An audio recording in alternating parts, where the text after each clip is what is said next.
Hello, ഇന്നത്തെ ഉച്ചയൂണിന് നല്ല പാകത്തിന് വെന്തിട്ടുള്ള കുത്തരിച്ചോറ്,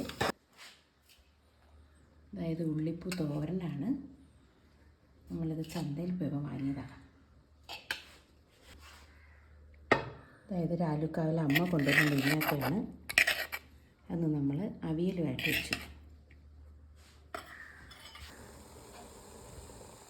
അതായത് നമ്മൾ കാട്ടുനെല്ലിക്ക സാമ്പാറാണ്. ഇത് നല്ല ഗുണവുമാണ്, നല്ല ടേസ്റ്റാണ് കേട്ടത്. നമ്മൾ ലാസ്റ്റ് ഒരു പിഞ്ച് ശർക്കരയും കൂടെ ചേർത്തിട്ട് വേണം വാങ്ങാൻ, അപ്പോഴാണ് ഇതിന് ടേസ്റ്റ് കൂടുന്നത്.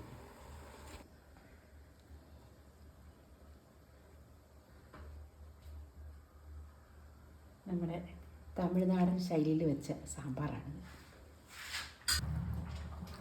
അതായത് ലിവർ കറി വെച്ചതാണ്. നമ്മൾ കറി എന്ന് വെച്ചാൽ വെള്ളമൊന്നും ചേർത്ത് കറി വെച്ചതല്ല, അധികം അരപ്പും ചേർത്തിട്ടില്ല. കുരുമുളകും നമ്മൾ പച്ചമുളകും പച്ചക്കുരുമുളകും ഒക്കെ ചേർത്തിട്ട് വെച്ചതാണ്. അപ്പോൾ ഇതാണ് നമ്മുടെ ഇന്നത്തെ ഉച്ചയൂണ്.